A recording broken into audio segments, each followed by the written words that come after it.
bem, graças a Deus é uma sala de missiologia, tá bem? E agora nós vamos aqui ter uma aula de encerramento muito importante, muito importante.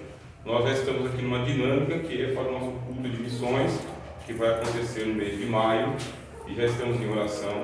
Na semana passada nós apresentamos aqui uma dinâmica, um culto ao nosso Deus, e hoje nós vamos aqui dar continuidade. Peço que os irmãos abram aí Apocalipse capítulo 2, e por quê? Porque nós falamos do preparo da igreja, para que a igreja faça missões, correto?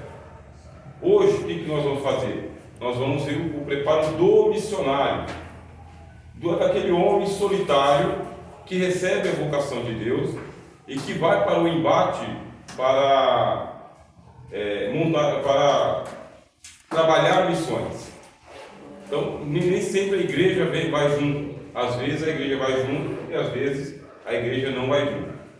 Então, o que a gente vai fazer?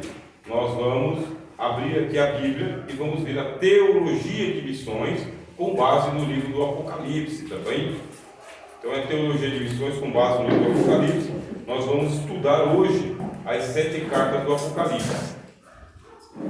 Assim que chegar alguém que tiver o canetão, aí a gente vai estar utilizando o canetão. Por enquanto, vamos aqui estudar juntos. Primeiro, Apocalipse capítulo de número 2. Vai ser uma aula muito importante, porque a gente quer passar pelas 7 igrejas do Apocalipse. E aonde nós vamos ler ao anjo da igreja, nós vamos trocar a palavra anjo da igreja para ao missionário da igreja. Tá bem? Essa liberdade a gente tem de fazer esse tipo de adaptação no texto. Então vamos aqui, ó. Escreve ao missionário da igreja que está em Éfeso. Isto diz aquele que tem à sua destra as 7 estrelas, que anda no meio dos 7 castiçais de ouro. Eu sei as tuas obras, o teu trabalho e a tua paciência, e que não podes sofrer os maus, e pusestes à prova os que dizem ser apóstolos e não são, e tu os achastes mentirosos, e sofrestes, e tens paciência, e trabalhastes pelo meu nome, e não te cansaste. Tenho, porém, contra ti que deixastes o teu primeiro amor. Lembra-te, pois, de onde caíste, e arrepende-te, e pratica as primeiras obras. Quando não, brevemente a te virei, e tirarei do teu lugar o teu castiçal, se não te arrependeres. Tens, porém, isto, que aborreces as obras dos nicolaítas, as quais eu também aborreço. Quem tem ouvidos, ouça o que o Espírito diz às igrejas. Ao missionário que vencer, dar-lhe-ei a comer da árvore da vida, que está no meio do paraíso de Deus. Entenda-se que estou aqui usando uma licença chamada licença poética, que é quando você faz uma adaptação do texto a uma outra realidade. Quer dizer que eu não estou acrescentando algo ao texto, nem mudando o texto, usando aqui um recurso chamado licença poética. É a nossa aula de missiologia. Primeiro, a igreja de Éfeso, ela foi a maior igreja do Novo Testamento. A maior de todas. Ela foi maior do que a igreja de Jerusalém, para vocês terem uma ideia. Ela também foi maior do que a igreja de Antioquia. Ela foi maior do que a igreja de Alexandria. Ela foi maior do que a igreja de Roma. A igreja de Éfeso foi a maior de todas. Por quê? Ela era capital da província romana na Ásia. Quer dizer, Roma é o império. Ide por todo o mundo. Roma é o império. O império romano ele era dividido em províncias. E uma província era a província da Ásia. Ásia Menor, onde estavam os asiáticos. Aí eu preciso de uma capital do Império Romano na Ásia, assim como eu tenho uma capital do Império Romano no Oriente. Qual que é a capital do Império Romano no Oriente? Alexandria, que ficava no Egito. O Egito fica no Oriente. Quer dizer que Alexandria era uma grande capital do Império Romano no Egito. E lá se plantou uma igreja. Aí tinha a Ásia, precisa de uma capital. Onde vai ser? Vai ser em Éfeso. Éfeso é a grande cidade dos filósofos. Heráclito, Parmênides. Éfeso é a grande cidade dos grandes filósofos. Aí o que acontece? Ela se tornou a capital do Império Romano. O apóstolo Paulo chega ali em Éfeso e planta a igreja. Vocês viram com a gente aqui, né? Atos dos Apóstolos, capítulo 19. Se você quiser uma visão bem panorâmica, para você entender bem a igreja de Éfeso, você precisa ler Atos, capítulo 19. Precisa ler as duas cartas de Paulo a Timóteo, porque Timóteo se tornou o bispo da igreja de Éfeso. E precisa ler também esta carta aqui, que é a carta da igreja de Éfeso, que Jesus enviou. Era uma grande igreja, uma gigantesca igreja. Aí você vai ler capítulo 19 e capítulo 20 de Atos. E quando foi que essa carta foi enviada para a igreja de Éfeso? Final do século I, por volta do ano 96. Portanto, 30 anos depois, aproximadamente, de que o apóstolo Paulo plantou a igreja. 30 anos depois, qual que é o status da igreja? Timóteo já tinha sido morto. Timóteo ele foi morto a pedradas, lá na cidade de Éfeso. Está no livro dos Mártires. Obrigado, João. Deus abençoe. Timóteo, que era pastor da igreja de Éfeso, foi morto a pedradas. De tanto denunciar a idolatria, uma hora chegaram e mataram ele a pedradas. Mesmo assim, a igreja continuou de pé e vigorosa. 30 anos depois, esse aqui é o quadro. É ainda um campo missionário. Éfeso ainda é um campo missionário gigantesco. E por isso que Jesus ele fala: ô missionário de Éfeso, eu sei as tuas obras e o teu trabalho. Qual que é a diferença entre obras e trabalho? Tá bem? Você vem aqui, ó. O trabalho, meus irmãos, se fosse aqui aplicado na nossa igreja do Colorado, o trabalho é a totalidade. O trabalho é tudo aquilo que é feito na congregação. Eu sei o teu trabalho. E as obras? As obras são as particularidades, está vendo aqui, ó? Então você tem aqui o trabalho, que é a igreja como um todo, e as obras é aquilo que é feito pelos departamentos, pelas lideranças. Agora, Jesus ele fala com as lideranças? Não. Ele fala com a igreja? Não. Ele fala com quem? Com o responsável. Quem que é o responsável aqui que nós estamos estudando? O missionário. Vocês sabem que a palavra missionário é uma tradução da palavra apóstolo. Apóstolo, por quê? Porque no grego essa palavra ela é composta por duas partes, ó, apostolos. Então, stolos é aquele que é enviado até o fim, então, ó, fim. E enviado, ó. Então, enviado até o fim. Até o fim da onde? Até o fim das suas obras, até o fim da sua carreira, até o fim do mundo, com uma finalidade. Aí o que acontece? Na hora de fazer uma tradução, traduz-se apóstolo por missionário. Quem é que faz a tradução como missionário? Nós. Na Bíblia não. Na Bíblia se mantém o sentido da palavra grega apóstolo mesmo. Algumas palavras na Bíblia foram traduzidas para o português, outras não foram. É o caso da palavra apóstolo, não foi traduzido. Quando você pega o Evangelho de João, no princípio era o verbo é uma tradução, porque não era para ter sido traduzido, era para ter sido mantido no original. No original era, no princípio era o Logos estava com Deus e o Logos era Deus. Mas aí traduziram. No princípio era a palavra estava com Deus e a palavra era Deus. No princípio era o verbo estava com Deus e o verbo era Deus. Traduziram. Não era para ter sido traduzido. A mesma coisa do apóstolo.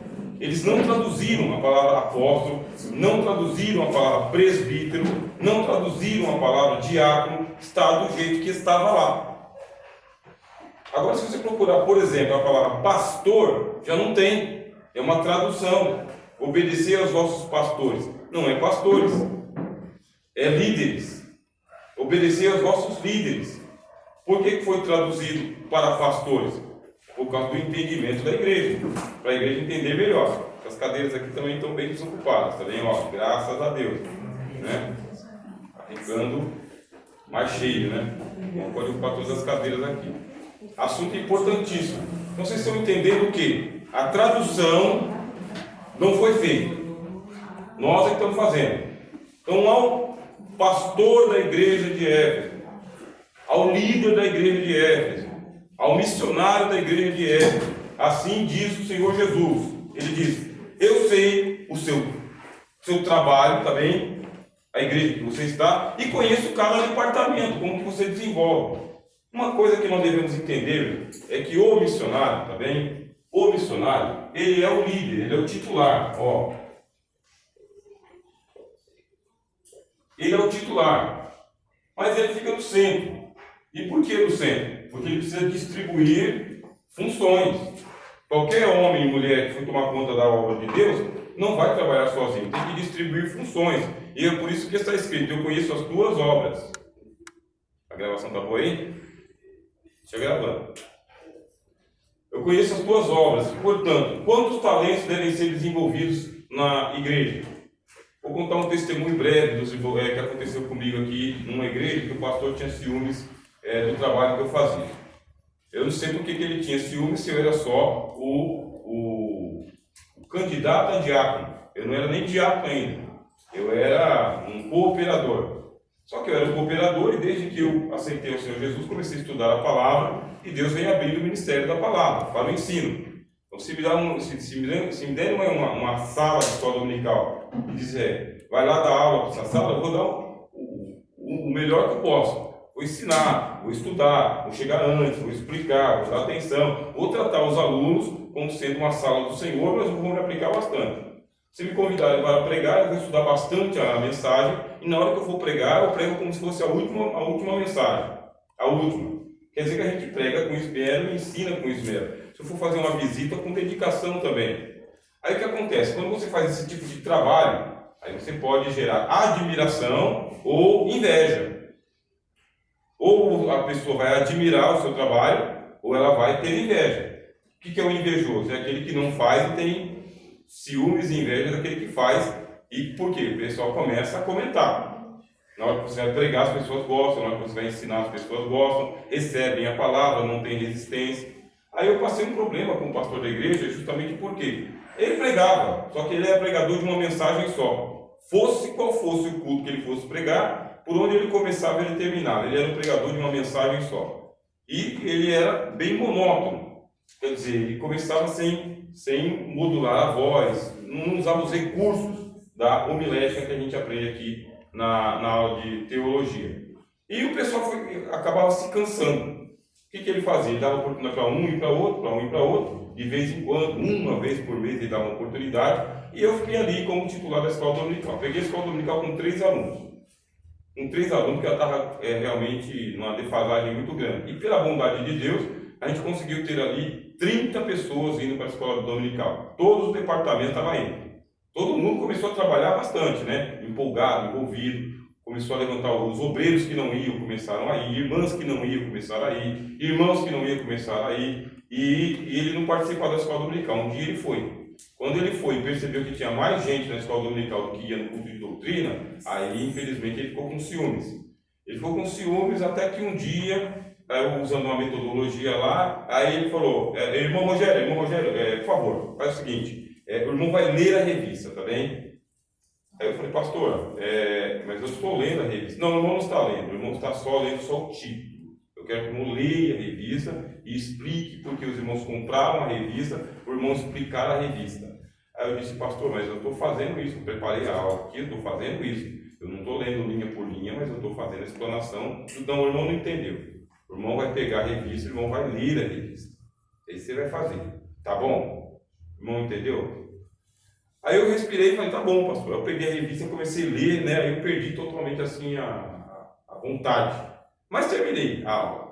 Só que os irmãos que estavam indo perceberam a situação dramática que aconteceu ali. E não deu outra. Quando foi na próxima semana, metade da escola dominical já não foi mais. Quando foi na outra, metade já não foi mais. Quando foi na outra, aí eu voltei a ter 4 irmãos participando ali. É o que ele queria. Aí quando foi no outro dia, na outra, eu já não fui mais. Não fui não. Não fui, ele foi só 2 irmãos. Aí como foi só 2 irmãos, no outro eu também já não fui também. Vou fazer o quê, né? Matou o trabalho. Aí ele, chegou um dos irmãos que ia, né? Pediu uma reunião. um dos irmãos que ia pediu reunião com ele. E ele se cresceu, né? Aí ele falou, irmão, por que você não está vindo da escola dominical? O irmão é o professor titular. Aí eu falei, irmão, eu sinto muito, mas eu comecei a dar aula aqui, peguei a escola dominical com poucas pessoas e veio um monte. Então estava cheio de gente que estava dando aula aqui, aí aconteceu aquele episódio, os irmãos pararam de vir, e não tem condição de eu preparar uma aula durante uma semana inteira para dar aula para 2 alunos. Isso não existe. Aí o irmão falou assim, irmão, mas a gente vem. Então os outros 30 não veem, mas a gente vem. Então do jeito que a gente vem, o irmão vem também. Aí eu peguei e falei, o irmão está pleno de razão. Por sua causa, semana que vem eu estou aqui, para dar aula para 2 ou para 1 aluno. E fui. Não aumentou mais, os irmãos não foram mais, eu conversei com vários irmãos, para ver se os irmãos iam, e falaram, não vamos não. Não vamos não, porque a gente viu o que o pastor fez com o irmão, do jeito que faz com o irmão, faz com a gente também. Ciumento. Aí, ele pegou no meu pé, começou a pegar no meu pé. Aí um dia eu peguei e falei, pastor, por gentileza, eu preciso conversar com o senhor. Preciso conversar com o senhor. Eu chamei ele, tinha uma salinha assim, que era um negócio bem pequenininho assim. Aí eu falei, pastor, qual que é o problema que está acontecendo? O senhor está me perseguindo. Isso não existe. Não, o irmão estamos testando o irmão para o ministério. Pai do Senhor, irmão. Estamos testando o irmão para o ministério. Eu falei, não, o senhor está me humilhando, o senhor está me testando. O senhor pega e fala umas coisas lá no culto lá que está me atingindo a mim e a quem me conhece, quem gosta de mim. O senhor está me perseguindo. O senhor fala, eu não gosto de teólogo. Só tem um teólogo nessa igreja. Só um.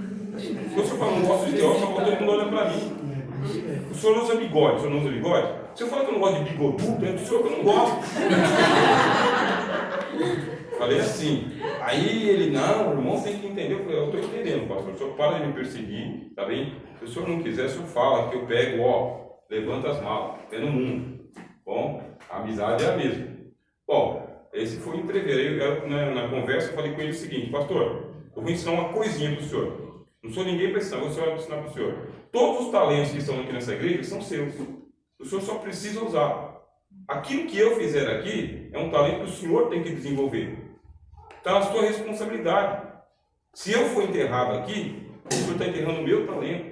O senhor me impede de pregar, me impede de ensinar, me impede de visitar, me impede de fazer. O senhor está enterrando um talento aqui. E igual ao meu, aqui tem vários aqui dentro. O senhor deve desenvolver os talentos. Eu conheço o teu trabalho e as tuas obras. Então o missionário vai ter uma visão que a gente chama de visão sistêmica. Tá, ó. Escrever aqui. Vocês já ouviram falar? Quem já ouviu falar de visão sistêmica? Ó. Então, visão sistêmica é o seguinte, é o que os irmãos estão tendo aqui, é o que os irmãos estão praticando. Visão sistêmica é quando vocês não olham só para o seu, mas vocês olham para uma conjuntura. Vocês preveem a segunda, terça, quarta, quinta, janeiro, fevereiro, março, abril. Então, visão sistêmica é aquilo que a gente viu na aula passada, que foi questionado aqui. Como que eu vou sair para ganhar almas para Jesus, colocar aqui e essa alma ser maltratada? Não pode. Como que eu faço? Aí a gente fez aqui um plano de trabalho, não foi? Plano de trabalho, de comunhão, coinonia, liderança, as irmãs, mocidade, é visão sistêmica. É colocar todo mundo para tomar conta de uma tartaruga só. Não, mas é muita gente para tomar conta de uma tartaruga só. Mas todo mundo tem que ser responsável pela tartaruga. Todo mundo tem que estar preocupado se ela está boa ou se ela está ruim. Se você pensar assim, mas é muita gente para tomar conta de uma tartaruga só, ela foge. Foge. Visão sistêmica é todo mundo. Porque se alguém dormir aqui, pega ela no portão, mas ela não vai embora. Agora, se alguém imaginar, não, isso aqui é tartaruga, não é minha responsabilidade, ela foge. Ela foge. Na obra missionária, como é muito difícil ganhar uma alma, o que a gente faz? Todo mundo envolvido. Todo mundo envolvido. Aqui o anjo tem trabalho, que é a igreja toda, e tem as obras. E Jesus conhece e diz, e a tua paciência, e que não pode sofrer os maus. Uma dificuldade, nós estamos estudando a carta de Efésios, capítulo 2, sabe? Para os irmãos que chegaram agora, nós estamos estudando Efésios 2. Apocalipse, capítulo 2. Éfeso, capítulo 2, Apocalipse. Apocalipse, capítulo 2, o anjo da igreja de Éfeso. Estamos estudando.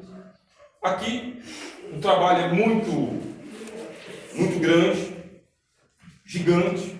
Quem passou por lá já morreu, Timóteo já morreu. Aí Jesus fala, eu conheço a obra como um todo e conheço o trabalho particular, a tua paciência, e o missionário não pode suportar os maus, não pode sofrer os maus, porque o apóstolo Paulo, que era um missionário zeloso, ele diz assim, vocês não sabem que um pouquinho de fermento, um pouquinho, faz o que com a massa? Leveda, deixa leve, leveda, deixa uma massa que é pesada, leve, leveda toda a massa, ela fica toda aerada, cheia de poros, cheia de ar por dentro, por isso que o pão fica macio. Paulo fala, mas é um pouquinho só de fermento. Assim também, uma mosca morta, ela cai no perfume do perfumista. O que acontece com o perfume do perfumista? Estraga todo, exala mau cheiro. Assim, o missionário ele tem essa visão sistêmica, ele não pode ter a visão o tempo todo, é muito difícil ganhar uma alma, tem que colocar todos os olhos aqui para tomar conta de todo mundo, de por dentro e por fora, perto do púlpito e perto da porta, perto dos banheiros e perto dos corredores.